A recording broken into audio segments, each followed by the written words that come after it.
Il s'agit d'échanger avec vous sur beaucoup de thématiques qui ont bousculé l'actualité ces derniers mois, sur les actions aussi très fortes que le gouvernement a entreprises sur différents segments.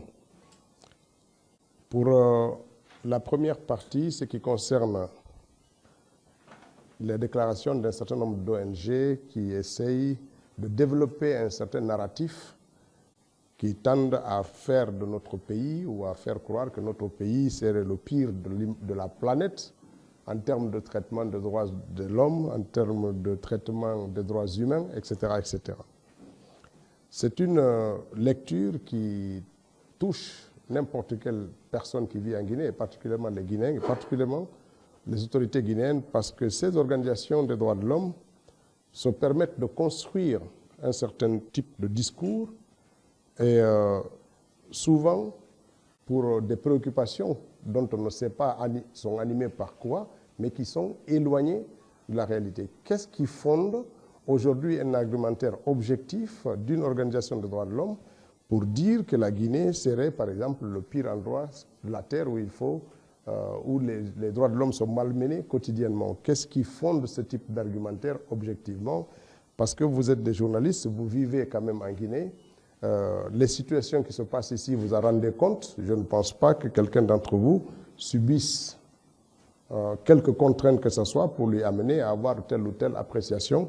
Votre silence n'est pas normal.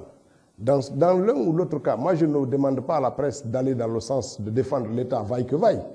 Mais au moins, quand on présente notre pays comme un pays où il y aurait des prisonniers politiques, par exemple, c'est un sujet qui est revenu dans les discours. Moi, je n'en connais pas de prisonniers politiques en Guinée. Il y a des acteurs politiques, certes, en prison, mais ce ne sont pas pour des faits politiques qu'ils sont en prison. Pour être qualifié de prisonnier politique, il faut que la raison qui motive ton arrestation soit une raison politique. Le deuxième point, c'est ces évaluations qui font couler beaucoup d'encre des partis politiques. Nous tous Guinéens, d'une certaine manière, on s'inquiète ou on s'interroge sur le rôle de l'administration du territoire par rapport aux partis politiques. Il est censé être leur institution de tutelle, leur structure de tutelle, celle qui garantit un peu leur bon fonctionnement et qui défend d'une certaine manière leur existence, en tous les cas, qui est leur protecteur, l'instruction dans laquelle ils sont rattachés. Il se trouve que notre pays connaît une prolifération des partis politiques, 184, et il est important, à un moment ou à un autre, que l'État, à travers l'administration du territoire, essaye de comprendre comment ces partis politiques évoluent, quelles sont leurs difficultés, comment ils fonctionnent en interne, comment ils peuvent être, d'une certaine manière, des vecteurs du renforcement de notre démocratie naissante. C'est dans ce cadre-là que cette évaluation a été lancée.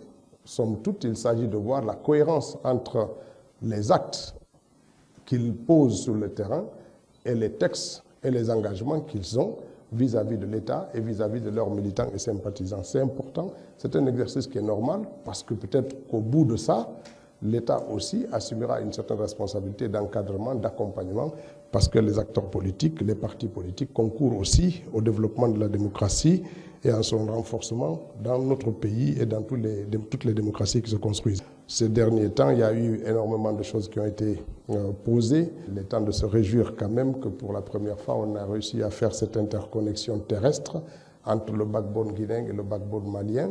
C'est un projet que la ministre a réussi à promouvoir et à finaliser. C'est une très bonne chose. Ça veut dire que ça nous donne une capacité de redondance avec le réseau, le backbone malien, et probablement très prochainement avec la Côte d'Ivoire et le Sénégal.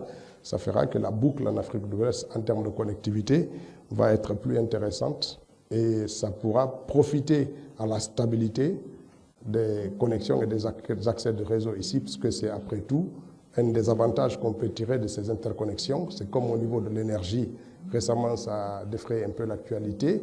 Lorsque nous avons une balance négative par rapport à ici et qu'on a un déficit, on peut aller chercher à équilibrer notre besoin à partir des réseaux connectés des pays voisins.